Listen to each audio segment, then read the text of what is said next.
Nagsimula ang istorya sa taong 237 ng The Empire. Ito ang wakas ng Divine War kung saan nakipaglaban ang sangkatauhan sa nakakatakot na monster na tinawag nilang korupsyon. Ang konklusyon na narating ng bida matapos mawala ang lahat sa kanya bukod sa kanyang sarili ay something na mas pinahahalagahan niya pa higit sa kanyang buhay, yun ay ang pagtataksil ng kanyang comrade o kasama.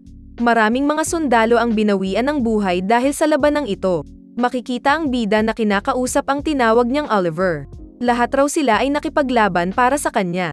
Tinulungan daw nila siyang pagkaisahin ang kontinente kahit na ang kinaharap nila ang korupsyon at kamatayan, lahat daw iyon ay para sa kanya.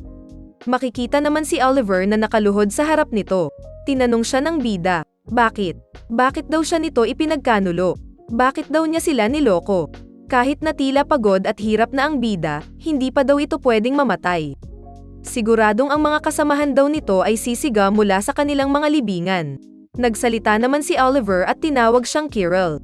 Ngunit sinugod na siya nito at inatake. Duguan na ito nang sabihing, Kirill, my comrade, bakit tayo humantong sa ganito? At iyon na nga ang last words nito dahil binawian na siya ng buhay. Hindi naman natuwa ang bida sa pagtawag sa kanya nito ng comrade at sinabing tila hindi nito kayang itigil ang pagpapanggap hanggang huli. Ipinakilala ang ating bida na si Kirill MacGyver, isang taong lumaban at nagwagi sa hindi mabilang na mga digmaan. Siya ay tinatawag nilang Sword Saint, ang guardian ng Empire. Pero mula raw ngayon, siya na si Kirill MacGyver, na naging trahidor nang patayin nito ang Emperor na si Oliver. Tinawag nila siyang trahidor at sinugod na nga ito ng mga sundalo upang patayin. Dahil nga sa di inaasahang pangyayari, tinuring na trahidor sa Empire si Kirill MacGyver. Ipinakilala naman ang isang pangkarakter sa istorya na si Nardimog, isang Platinum Dragon. 10 taon daw nagtagal ang Divine War. Nilabanan ng sangkatauhan ang kakilakilabot na korupsyon at 10 sila, kasama ang bida na si Kirill, ang handang ibigay ang kanilang buhay para sa Emperor. Ngunit ang bumungad daw sa kanila pagbalik ng kanilang homeland matapos ang kitikot-takot na digmaan ay hindi warm welcome bagkus kamatayan. Lahat ng kanyang mga kasamahan ay brutal na binawian ng buhay sa kamay mismo ng Emperor. Kung pwede nga raw niyang baguhin ang mga bagay-bagay, kahit pa sa impyerno ay pupunta ito. Kinausap naman ang bida ni Nar. Sinabi nitong isang emperor na sinubukang i-assassinate ang isang hero na bumalik matapos ang pakikipagdigmaan ng 10 taon.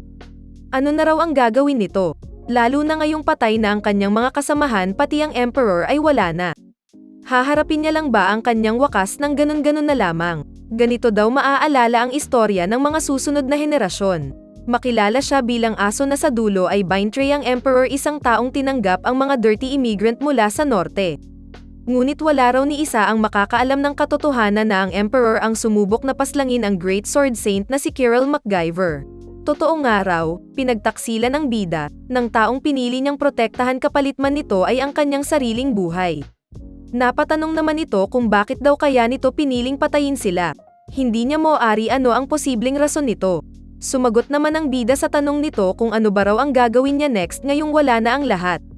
Sabi niyang, babalik raw siya sa nakaraan. At para mangyari yun, pupunta ito sa tower na tinatawag nilang Feral. Hindi naman makapaniwala si Nar at sinabing sigurado raw ba ito sa kanyang pinaplanong pagbalik sa nakaraan. Tila hindi na ito nagpapigil lalo na ngayong wala na namang mawawala sa kanya. Pinuntahan nito ang Feral kung saan napakaraming iba-ibang mga monster ang naghihintay at nakabantay. Buong lakas namang hinarap ito ng bida. Ito raw ay lugar na nababalot ng kamatayan, pero ito rin ang Katanji tanging lugar kung saan pwedeng makakuha ng second chance. Kaya naman, kahit na malaki ang posibilidad na hindi ito magtagumpay, patuloy lang itong naglakbay at humarap sa mga kaaway para sa pagkakataong muling maibalik ang nakaraan. Sabi naman ni Nar, na kahit siya bilang dragon ay hindi mape-predict ano ang meron sa loob ng Feral. Posibleng kumalaban ang bida ng mga nilalang na mas nakakatakot pa sa halimaw ng Divine Trust, kahit daw si Kirill bilang isang Sword Saint ay hindi garantisadong makakalampas ito roon ng buhay. Ngunit kung meron daw isang bagay na sigurado ito, ay kung mararating nito ang tuktok ng Feral, makakabalik ito sa nakaraan. Sigurado na raw ba ito sa kanyang desisyon na tahakin ang landas na iyon? Wala namang paga-atubili ang bida na sumagot na oo, pinili na nga nitong balikan ang past. Ito na lang daw ang path na natitira para sa kanya ngayon. Itutuwid raw ng bida ang Twisted Fate gamit ang sarili niyang mga kamay. Sisiguraduhin daw nitong mabubuhay siya. At matapos makasurvive, babalik ito sa nakaraan at wawaksihan ang buhay ng lahat ng harang sa kanyang daan. Patuloy itong magtatagumpay at aakyatin niya raw ang hellish tower na iyon at gagawin ang lahat kahit na ang kapalit nito ay ang posibilidad na bumigay ang kanyang katawan. Kahit pa daw abutin ito ng isang buong lifetime para mapaikot ang sitwasyon, willing siyang gawin ito. Para sa kanyang mga kaibigan at kasamahan, sigurado na itong babalik. Mula sa kung saan nagsimula ang lahat sa punto kung saan may pagkakataon itong baguhin ang hinaharap. Napangiti naman ang bida. At matapos ang walang kasiguraduhang paglalakbay nito, nagtagumpay siya sa kanyang misyon.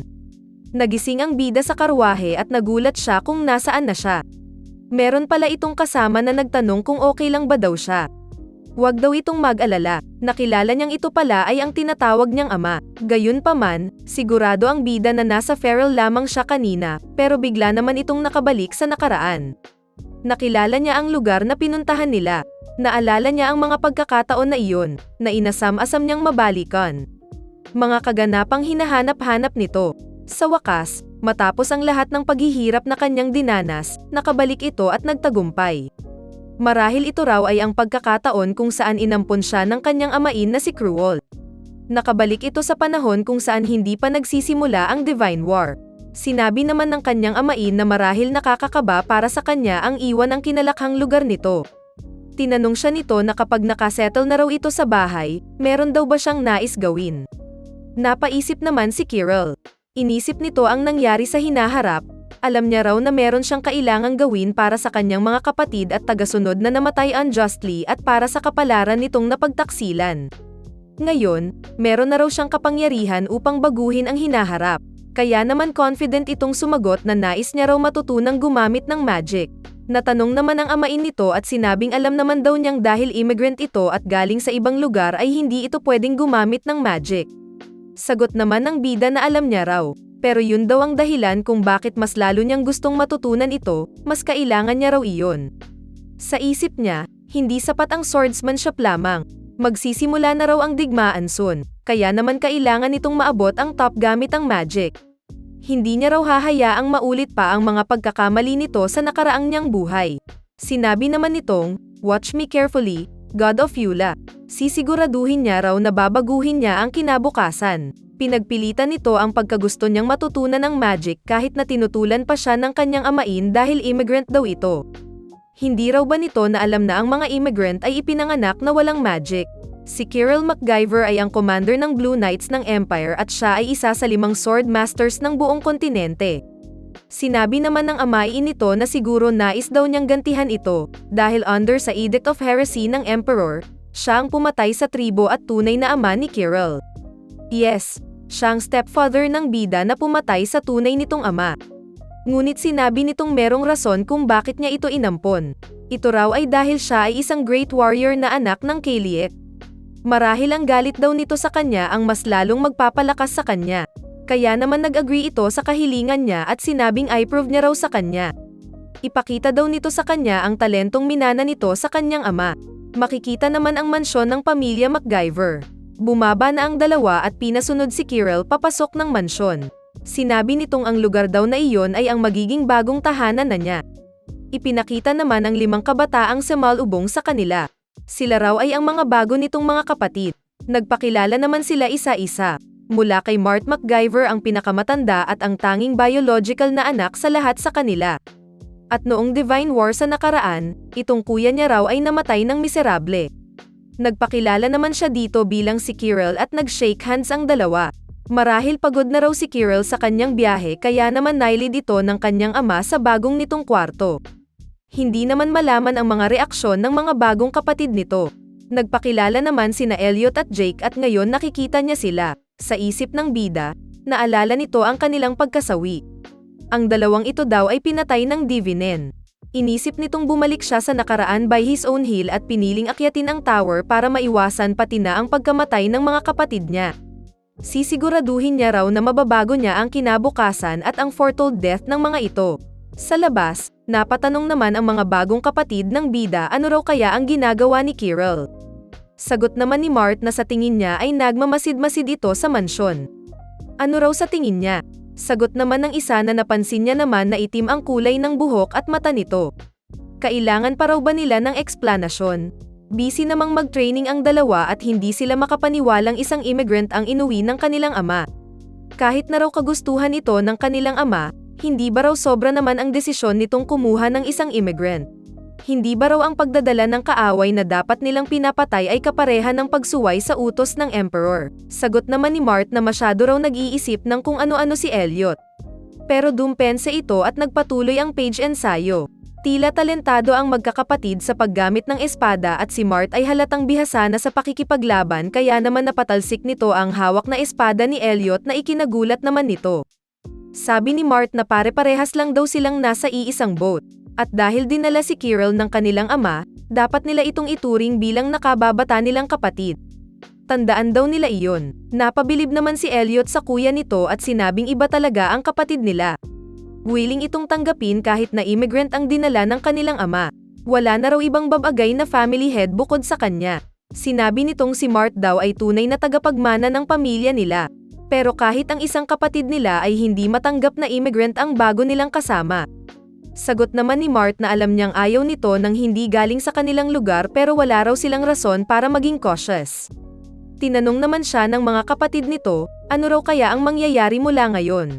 Sabi nitong tignan na lang daw nila kung ang pagliligtas daw ba sa batang iyon ay mas importante pa sa pagsunod sa sinabi ng Emperor. Worried naman ang isa kung isasama raw ba sa succession si Kirill ng kanilang ama.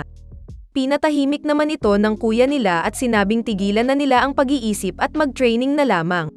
Napatingin naman ito bigla sa likod at nakita si Kirill na tila iba ang tindig. Nagulat si Mart dahil all of a sudden iba ang tingin nito, tila hinahamon siya nito sa labanan. Kaya naman tinanong siya nito kung marunong daw ba siyang gumamit ng espada. Narinig raw kasi ni Mart na ang mga immigrant galing sa norte ay kayang wasakin ang mga tao kahit gamit lamang ang kanilang mga kamay. Usap-usapan daw ang mga barbaric thing na ginagawa sa kanilang lugar. So tinanong niya ito kung ano sa tingin niya. Bakit daw hindi nito subukang sumali sa training imbes na nanonood lamang ito? Hindi naman tumanggi ang bida at sinabing okay daw. Kung seryoso ito sa offer niya, masaya itong lalaban. Hindi naman sure si Mart sa kung ano ang mararamdaman dahil dito. Inis naman ang ibang mga kapatid nito. Sabi ni Elliot na ano raw ba ang iniisip ng crazy bastard na iyon at hinahamon nito ang kanilang kuya. Sabi naman ng isa na pumunta lang daw kaya iyon doon para magsimula ng gulo. Willing to fight naman si Mart para mas lalong makilala ang bago nilang kapatid. Naghanda naman si Kirill at sinabing, let's do this. Whether gusto o hindi raw nitong tumira doon, bilang kuya nito, tuturuan niya raw si Kirill ng mga laws ng Empire. Napansin naman ng bida ang gamit ni Mart na mana blade.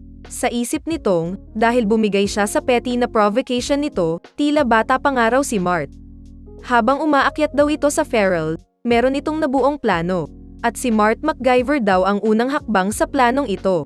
Nakakaabang ano ang susunod na gagawin ng ating bida. Magtagumpay kaya siya sa plano niyang pagbalik sa nakaraan para mailigtas ang mga kapatid nito.